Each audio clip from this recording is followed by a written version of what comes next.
Hello and welcome to Journeys of Hope, a podcast from Blythedale Children's Hospital inspired by the strength, resilience, and unshakable spirit of medically fragile children. My name is Rebecca Solomon. Let's begin. In 2024, Alex's life changed in an instant. After a devastating accident left him in critical condition, his journey led him to Blythedale Children's Hospital, where he began the long road of healing, including relearning how to walk. In this episode, we hear from Alex's parents, Evelys and Andrew, who never stopped believing in hope. Evelys and Andrew, thank you so much for being with me on this episode. Thank you for having us. Thank you for having us.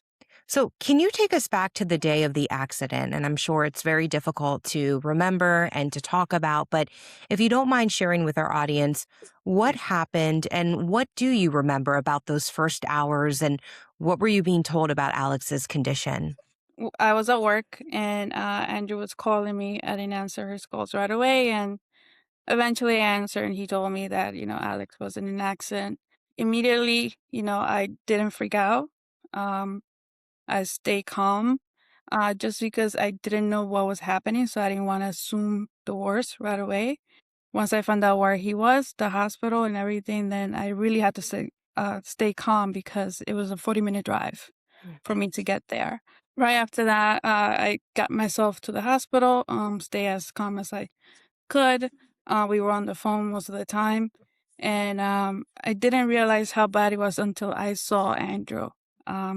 Thankfully, everybody that was around me, they kind of didn't tell me how bad it was. I guess it's so I could stay calm. But when I saw Andrew, I knew how bad it was. Tell us a little bit more about that. What did you see? Tell us? Well, thankfully, I say thankfully now, but yeah, I didn't see anything. I just saw his reaction, Andrew's reaction. By the time that I got there, he was already, in the trauma bay, and they were already working on him, and I couldn't be there. I couldn't, they didn't take me to see him because of how critical he was. But I could feel the commotion. At first, I didn't realize it was about him, but later on, I realized it was him. The chaplain at the hospital, he was great. He literally saved our lives that day because he stayed with us the whole time. He made sure that we stay calm. He gave us whatever information he could. He was telling us, okay, he's here now. He's in surgery. They're going to move him here. So he sort of like kept us informed so that we could stay calm. So that was great. At some point I went numb. At some point in that whole process of that day, I went numb. But I tried to, hold it in as much as I could. And then, eventually friends and family showed up. So we had to kind of keep everybody, in the loop and stay calm and positive. Something told me that he was going to be okay. The fact that he was alive, I felt like he was going to be okay. I didn't know the state, but deep down, I felt like he was going to be okay. Yeah, I got the phone call probably a couple minutes after I guess it happened. So I just, ran back to my job, dropped off my my truck, ran over to the hospital as fast as I could. It wasn't, thank God I was in Westchester, so it wasn't that bad of a drive. And I actually beat the ambulance there, so I saw him, they take him off. And then pretty much, I didn't really, it was like she said, numbness. I can't remember exactly what was going on because at that point, like everything hits you. So you just see people, you don't know what's going on, you're just going through the whole, the whole episode of what's going on. And from there on, I mean, you just go through whatever happens at that point because you don't really know what to expect. That nobody plans for this. And can you share exactly what did happen? What brought him into the emergency room and it was Westchester Medical Center, right? Yes, ma'am. Yes. Yeah. Yeah. So he was hit by a truck on his bike, and pretty much it from there on. Wow. Yeah. When you learned Alex was in this critical condition, how did you process that as parents in the moment? It was hard to process. Like we said, you kind of go numb. But like I said, also, like I stay positive. Like I try not to go to a dark place. I try to stay with the information that was given to me and kind of take that as a positive. So, as long as they said, okay, he's breathing, he's alive, he's with us, they just, they're taking him from this place to this place for x-ray, whatever the case may have been. I just try to stay with that information, didn't let my mind run with, bad thoughts. And I stay as positive as I could, within being, numb and overwhelmed with everything. Your initial reaction kind of is just to get there, you don't feel anything, you're just going through it. And then as, time progresses, then you start, on my part at least, I start thinking about everything. But, that's why one thing I did is always want to see what they were doing, what was happening, just so I could like understand from my own person of what is going on. Cause, somebody could tell you something, but as a parent, you want to hear everything. You want to see it. But yeah, I think that's about it really. I don't really, there's a lot of things that from that day are kind of still blacked out that I don't remember too well in detail. Of course. Yeah. And I know you both held on to that hope from the very beginning. I mean, Evelise, you already said that you knew he was going to survive. There was something inside of you that told you that. Um, was there a turning point or a moment when you first allowed yourself to believe he might recover? Yeah, I guess I'll answer that one. Mhm. When we left the ICU. Yeah, Yeah. that Yeah. makes sense. Yeah, that Yeah. that was a big one. Getting Yeah. out of the ICU was number one. Those 3 months there were really, really, intense. But for me, I think from the moment that I saw him that night, I didn't see him, like I said before, till he was already in the ICU room, which, was like 6, 7 hours later. Um, and I saw him and he still looked like Alex. He still had his summer glow. He still had, he just looked full of life despite all the machines and everything that he had, around him. So I just saw him full of life. And from there on, I knew he was going to be okay.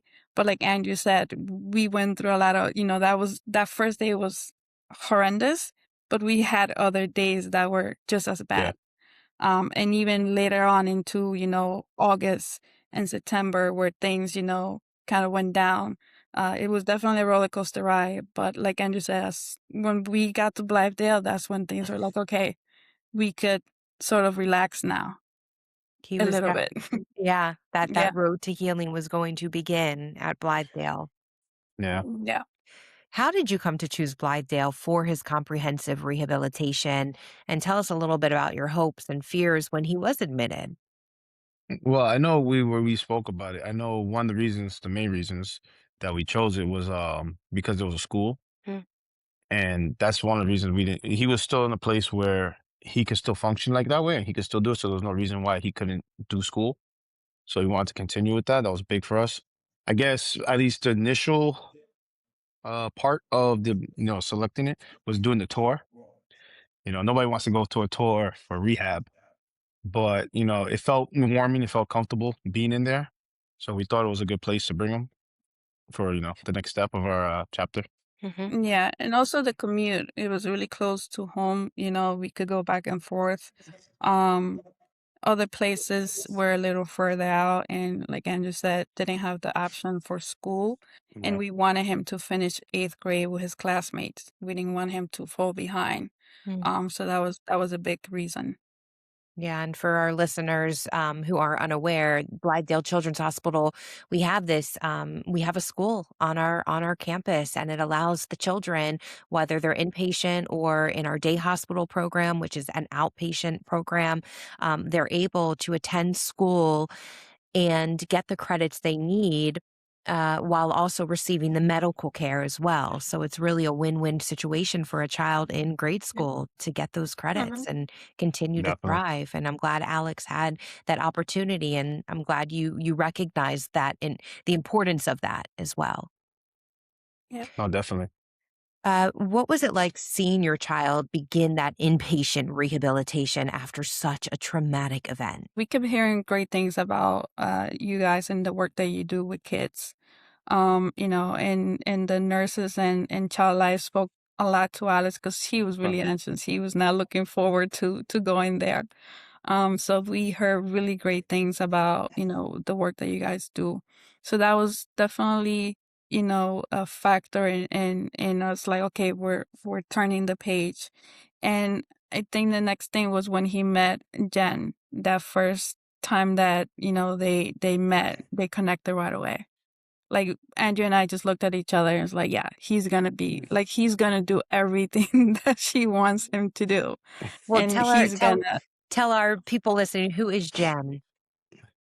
Oh, Janice was his physical therapist. So as soon as, she walked in the room and she started moving him around, there was no objection for Alex. Whatever fear he might have had the day before, it just kind of disappeared. He just started, sitting up and listening and doing everything that, she was suggesting to do. And that sort of played out throughout, the 6 months that we were there. Do you guys remember the first small sign of progress, whether it was with Jen or even when you were alone in the room with him, or any small sign of progress, maybe that movement or a word or a response that gave you some additional hope? Obviously, in the beginning, any little thing is a big step towards it. But I think there was one night in particular, because every Friday there was always like games that he did really well on Fridays. And there was a Friday night that I remember sending her a video of him in the hallway, and we were doing our little laps around the pod just to get like the exercise and stuff. And he actually went from holding the handrail in the walker to just letting it go and just taking a couple steps without it. So I record. Well, I didn't record it. I had to tell him to do it again to try to record it so I could censor. And I think that was like very reassuring when I saw that things were getting to the right direction. Yeah, and then for me, it was pretty much, like we knew early on, even while we were at Westchester, that he was going to be able to walk. It was just that it was going to take a lot and it was going to be painful. Um, so I think the minute that we got there, he started moving and tolerating things. And like Andrew said, every Friday, they started Monday with a plan. And by the time we got to Friday, it was like he was, passing everything with flying colors. So it was every Friday was kind of like, okay, today's our Friday. What are we doing today? Hmm. Every Friday was reassuring that he was going to be okay and that things were going to eventually play out. It's almost like a competition, right? And something tells me Alex is a warrior, a champion, right? So like he didn't want to let himself down. He didn't want anyone down. He wanted by Yeah, Friday to do what he was put out to do from the beginning of the week. Exactly. Yes. yeah, definitely. It's awesome. We really take walking for granted, right? Our movement, what we do day to day. Um, Yeah. it's something you hope for when you have a baby that they're going to take those first steps.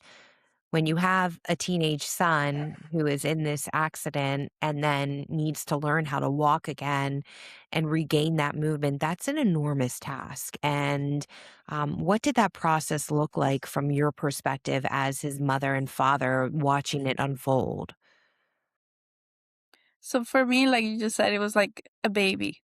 So everything was like starting all over again. Every Friday he did something that was like, and we celebrated because it was like, oh, he went from not being able to tolerate standing to tolerating a minute. Then the next following week, 5 minutes, and so on and so forth. And then once we did that, it was like, okay, you can stand without holding anything. And it was like literally like step by step, like a baby.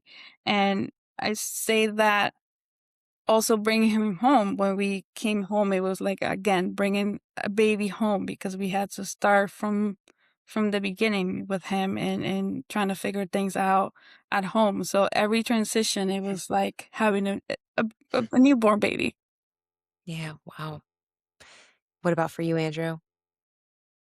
I don't know. I mean, I think she answered it pretty much. I think Yeah. I agree with it to that extent. I think every little thing he did was just, I say expected because, you just got to get the body to remember what to do.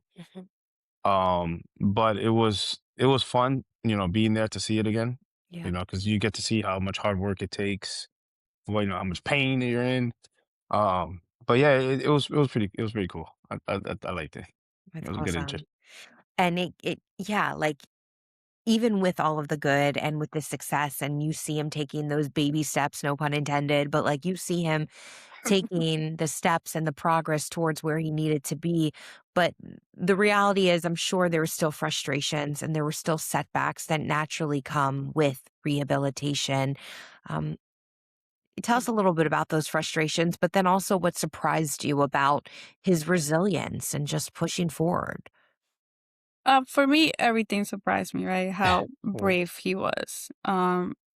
It was a really painful process, and he never complained. He never said, "No, I'm not going to do this today." He always pushed forward. yeah, Um, every day we would, stay positive, and even when he felt like, "Okay, I'm tired," whatever, we'll give him a little time, and then like, "Okay, you could try again." And like I said, Jen was a big part of this. We were with him at every therapy, Andrew and myself, yeah. and we would push him. And sometimes when we were being too much, we will stay back and Jen will take over. But he never gave up. He never Yeah. gave up. Were there moments when you had to be strong for him and others when he was strong for you? I think I wouldn't say he had to strong for us. I think as a parent, you have to be strong for them because a lot of times they kind of look at you. So if you go in there like with bad energy, he'll pick up on it. Mhm. So you have to kind of be open to a lot of things and just be a lot have a lot of positivity with you at all times. You feel like as a parent you can't have your guard down. You have to keep showing it because you don't want him to fall back. So then, it's tough, but it's part of the process, I guess. Yeah, and Alex really fed off of our energy since we were there and we never really left him. So if he Mm. saw something was off, he would, automatically feel off. So we always try to stay positive and push him as Mhm. much as we can. And like I said, when we were being a little too much, then Jen took over and she was, we had that communication that she could say, "Okay, guys, I got it." you Yeah. know, give him some time. We'll get through this. So between, it was like a team.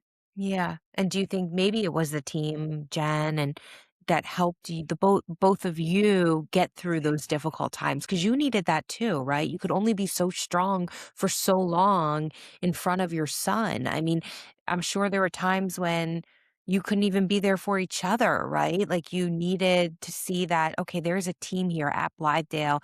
They've got Alex's back. Like it's okay for Yeah, us to maybe not in front of Alex, but on your own time in private to be human and, you know, feel the pain. no, Yeah, one thing that we did while we were there, and a lot of people say it was rare, is that we were able to make good friends. Mm. Until this day, we still talk. So we supported each other in that way. Um, think every day after everybody was done with therapy, we will all get together in the hallway and, let the kids, hang out and the parents will hang out and, we will talk about all those things and kind of feel supported in that way. We also have our family and friends that never, left our side as well. So.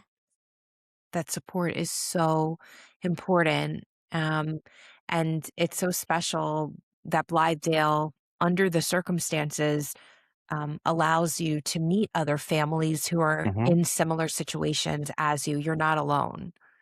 yeah, no, That's definitely. important. Yeah. So we know Alex transitioned from the inpatient care to our day hospital program, coming from the hospital during the day for school and continued medical oversight. And then he returned home with you at night. So, what did that shift represent for your family emotionally? Did it feel like a step toward normalcy, independence, or maybe some uncertainty? I think it'll be a little bit of everything. I Hmm. think overall you're happy because again it's another milestone. You're getting home.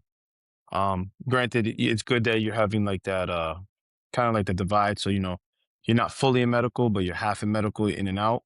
So it allows you to like start becoming back to normalcy. Hmm. Um, I think at first it's like, do you have enough supplies? Do you know what you need? Right. Is everything gonna be ready for the house? It's kind of chaotic in the beginning. But I think overall it's it's a good thing to have because you need that. You know, I don't know how my wife feels about it, but Yeah. Yeah, it was definitely the fact that you provide that transition and that we didn't come home and it's like, oh, then the next step is that he needs to go to his regular school, and we had that option that he could stay there and slowly transition into regular school. That was an amazing thing that you guys provide, because otherwise I could say that when we left in April, he wasn't ready to go back to his regular yeah. school. So the fact that he could finish school, 8th grade there, and have that sense of normalcy of going home, I think mentally and spiritually was, like Andrew said, a huge milestone. And it also gave us, hope that things were going to, in the right direction, that we were going to go back to normal, and that hopefully in September he was going to go back to school and things will be, as normal as possible. And it's pretty crazy too because I remember when we were talking about it that we said like everybody makes a plan, all the doctors, all the PTs, they'd say okay, Alex is ready to go home, and then you're sitting there like sure, I don't think he's ready yet. Like Right. yeah, you start questioning it, but yeah, they do a good job. They planned it, they make sure everything's ready, they make you feel like you have everything, you're prepared for it. Hmm. So yeah, it's a good thing to have it like that. That's really cool. And how did Alex take it, like, coming back home and I guess you have he has a sister, correct? Mhm. Yeah. Yeah. Yes. So that was Yeah. all, a different another new chapter. No. Exactly, yeah, and, yeah, Sophia, she was a big part of this whole process as well, and, the way she handled everything. I thought she wanted to stay up live there, and you guys were gonna hire her, Mm. because she became part of, the, I guess, child life group, playing with the other kids and so on and so forth, but, I think Alex was happy, to be home. It was 9 months of not being home. Yeah. So I think he was sort of ready also to get out of there and have some sense of, normalcy. Yeah. Yeah. And not for nothing, while he was in school at the day hospital, he thrived. Alex, he won an award at graduation. Like, Mhm. he just proved anyone and everyone that he was an ace child. Like, he was really on the road to recovery in every sense of the word. You must be so Yeah. Yes, proud. we really are, yes. Yeah. Definitely. You should be. He's a great kid. And we know he was discharged from day hospital. That was in Mhm. 2025. And what emotions did that milestone bring up, given everything he's been through? Well, one thing, we were really happy, right? We were really proud of him. What he accomplished, not just academically, but like personally, it's something that sometimes I put myself in his position. I don't think I could do it. I think, what he did was beyond what I could have ever expected in any way. So proud, grateful, at the opportunity and the opportunity of being there and what you guys do for these kids is just amazing. So, really, really, really grateful and proud of him. You're getting to the point where now you feel you don't need the medical part to be around you as much to continue your school.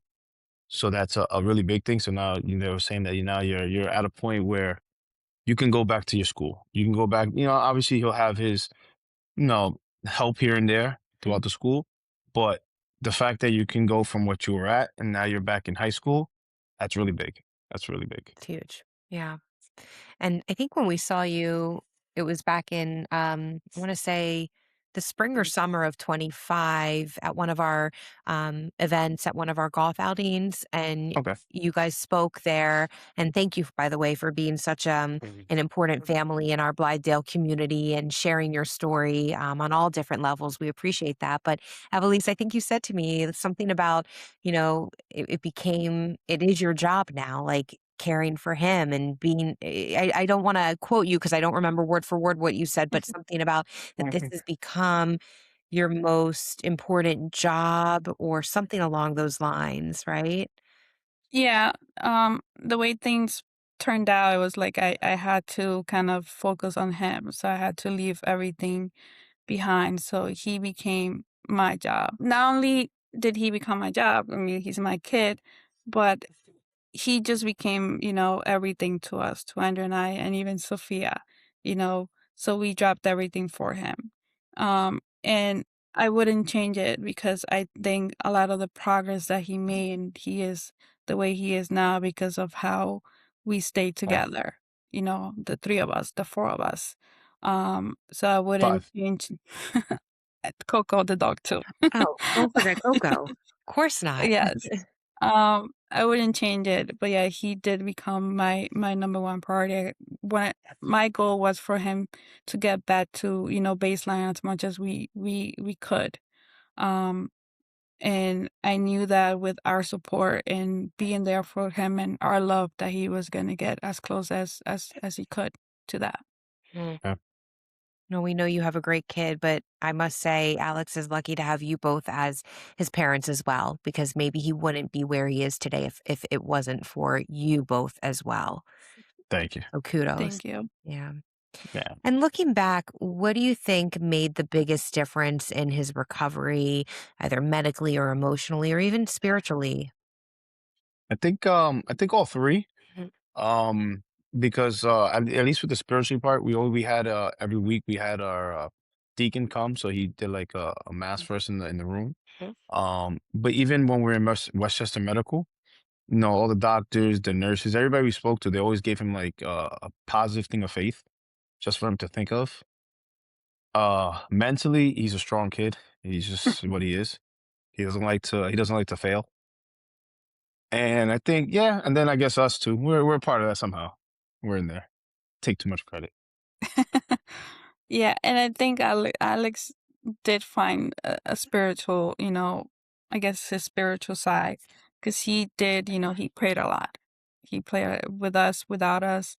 When he was scared, he always prayed. So instead of like crying or being upset, he Yeah, always prayed. And something that we also encourage, we always tell him, when you don't feel well, or you're in doubt, just pray. yeah. And everybody that was around us will also kind of tell him the same thing. When it came to some of the nurses and the doctor that would go see him, they would tell him the same thing. And then on the side of his bed, he always had like uplifting quotes and affirmations that he could read when he, didn't feel too Yeah. well. Mm. Wow, thanks for sharing that. And when you see Alex now walking and thriving today, what goes through your heart as a parent? Being super proud.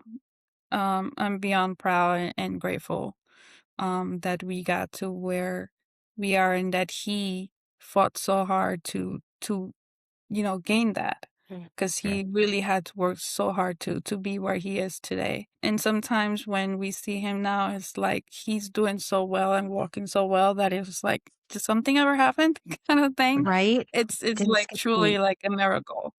Yeah, it's truly like a miracle. Um, so I'm just, surprised also at how brave he really was through the whole process. And I mean, ultimately just grateful and proud of him. Unless you're in it, you don't really know what's going on, and people really wouldn't understand how hard he had to work. So seeing him like, coming from school, carrying his book bag, when we came home, he had the chair. And then he's like, I don't want to roll around the chair. I want to practice walking so that he should just walk with the walker. And then he's doing this, he's doing the cane. So it's very positive to see. But yeah, he has a lot of strength behind him. A That's lot. why he is where he is right now, right? That's Yeah. wonderful. Well, I have one more question I'd like to ask each of you. How would you describe the meaning of hope? How would you describe the meaning of hope? Yeah.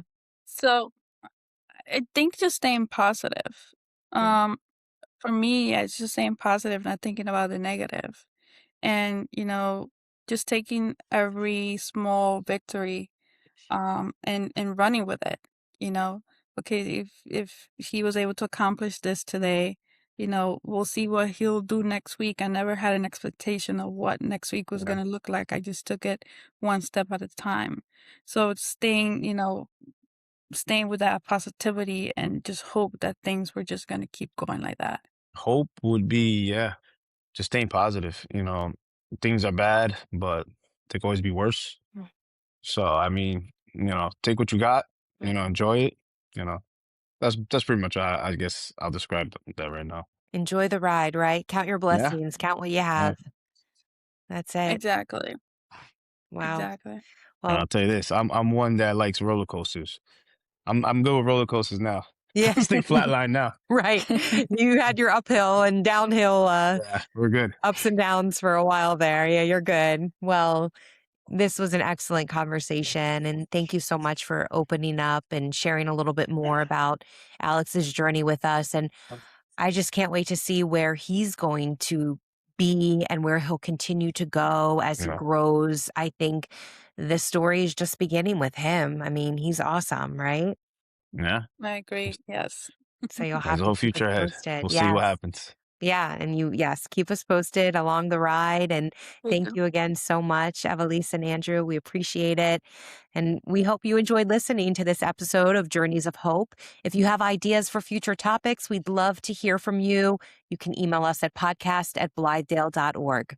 And don't forget to subscribe to our podcast and like and follow us on social media. Thanks again so much, and we will see you next time.